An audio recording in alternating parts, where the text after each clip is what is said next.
ನಮಸ್ಕಾರ. ಹಾರ್ದಿಕ್ ಜೊತೆ ಫರ್ಹಾನ್ ದೊಡ್ಡ ಕಿರಿಕ್. ಇನ್ನು ಭಾರತ ಮತ್ತು ಪಾಕಿಸ್ತಾನ ನಡುವಿನ ಪಂದ್ಯದಲ್ಲಿ ಹಾರ್ದಿಕ್ ಮತ್ತು ಫರ್ಹಾನ್ ಮಧ್ಯೆ ಒಂದು ದೊಡ್ಡ ಕಿರಿಕ್ ಆಗಿದೆ. ಬಟ್ ಇದರ ಒಂದು ಅಪ್ಡೇಟನ್ನು ತಿಳಿಸ್ಕೊಡ್ತಾ ಹೋಗ್ತೀನಿ. ಆದ್ದರಿಂದ ದಯವಿಟ್ಟು ನೀವೇನಾದರೂ ಇನ್ನೂ ನಮ್ಮ ಒಂದು ಯೂಟ್ಯೂಬ್ ಚಾನಲ್ಗೆ ಸಬ್ಸ್ಕ್ರೈಬ್ ಆಗಿಲ್ಲ ಅಂದರೆ ಈ ಕೂಡಲೇ ಸಬ್ಸ್ಕ್ರೈಬ್ ಆಗಿ.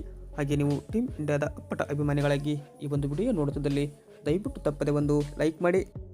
ಕೊಲಂಬೋದಲ್ಲಿ ಭಾರತ ಮತ್ತು ಪಾಕಿಸ್ತಾನ ನಡುವಿನ ಪಂದ್ಯದಲ್ಲಿ ಟೀಮ್ ಇಂಡಿಯಾ 61 ರನ್ಗಳ ಭರ್ಜರಿ ಗೆಲುವು ದಾಖಲಿಸುವ ಮುಖಾಂತರ ಈ ಒಂದು T20 ವಿಶ್ವಕಪ್ 2026ರಲ್ಲಿ ಸೂಪರ್ 8 ಹಂತಕ್ಕೆ ತಲುಪಿದ ಮೊದಲ ತಂಡವಾಗಿ ಗ್ರೂಪ್ ಎನಲ್ಲಿ ಗುರುತಿಸಿಕೊಂಡರೆ, ಇತ್ತ ಪಾಕ್ ತಂಡ ಹೀನಾಯ ಸೋಲನ್ನು ಟೀಮ್ ಇಂಡಿಯಾ ವಿರುದ್ಧ ಅನುಭವಿಸಿದೆ.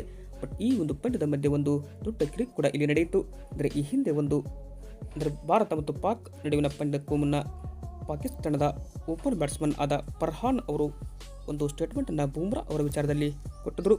ಅಂದರೆ ಬೂಮ್ರಾ ಅವರ ಕೆರಿಯರನ್ನು ಫೆಬ್ರವರಿ 15ಕ್ಕೆ ಎಂಡ್ ಮಾಡಿದನೆಂದರೆ, ಈ ಕಡೆ ಹಾರ್ದಿಕ್ ಪಾಂಡ್ಯ ಅವರು ನೇರವಾಗಿ ಮೊದಲ ಓವರ್ನಲ್ಲಿ ಟೀಮ್ ಇಂಡಿಯಾ ಪರವಾಗಿ ಬಾಲ್ ಮಾಡಿ ಫರ್ಹಾನ್ ಅವರ ವಿಕೆಟನ್ನು ಕೂಡ ಇಲ್ಲಿ ಪಡೆಯುತ್ತಾರೆ. ಫರ್ಹಾನ್ ಡಕೌಟ್ಗೆ ಔಟ್ ಆಗಿ ಹೋಗ್ತಾರೆ. ಇಲ್ಲಿಂದ ಫರ್ಹಾನ್ ಅವರನ್ನು ನೋಡಿ ಹಾರ್ದಿಕ್ ಪಾಂಡ್ಯ ಕೂಡ ಒಂಥರ ರೊಚ್ಚಿಗೆದರು. ಹೀಗಾಗಿ ಟೀಮ್ ಇಂಡಿಯಾದ ಎಲ್ಲ ಆಟಗಾರರು ಕೂಡ ಸೇರಿ ಫರ್ಹಾನ್ ಅವರಿಗೆ ಗೇಲಿ ಮಾಡಿ ಈ ಒಂದು ವಿಶ್ವಕಪ್ನಲ್ಲಿ ಮತ್ತಷ್ಟು ರೋಚಕತೆಯನ್ನು ಹೆಚ್ಚಿಸಿತು. ಸದ್ಯಕ್ಕೆ ಭಾರತ ಒಂದು ಪ್ರಚಂಡ ಫಾರ್ಮ್ನಲ್ಲಿ ಇರುವಾಗ ಹಾರ್ದಿಕ್ ಪಾಂಡ್ಯ ಕೂಡ ಅದ್ಭುತ ಪ್ರದರ್ಶನವನ್ನು ಟೀಮ್ ಇಂಡಿಯಾ ಪರವಾಗಿ ನಿನ್ನೆ ಕೊಟ್ಟರೆ, ಇತ್ತ ಫರ್ಹಾನ್ ಅವರ ವಿಕೆಟ್ ತೆಗೆಯುವ ಮುಖಾಂತರ ಅವರಿಗೆ ತಿರುಗೇಟ್ ನೀಡಿದ್ದಾರೆ. ಹೀಗಾಗಿ ನಾನು ನಿನ್ನ ಕೆರಿಯರನ್ನು ಅಂತ್ಯ ಮಾಡಿದ್ದೇನೆ ಅಂತ ಒಂದು ಸ್ಟೇಟ್ಮೆಂಟನ್ನು ಅವರನ್ನು ಗುರಾಯಿಸ್ತಾ ಇಲ್ಲಿ ಕೊಟ್ಟರು.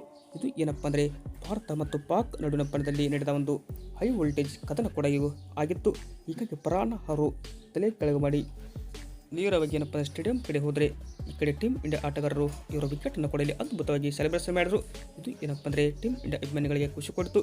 ಇಷ್ಟ ಆದರೆ ಲೈಕ್ ಮಾಡಿ.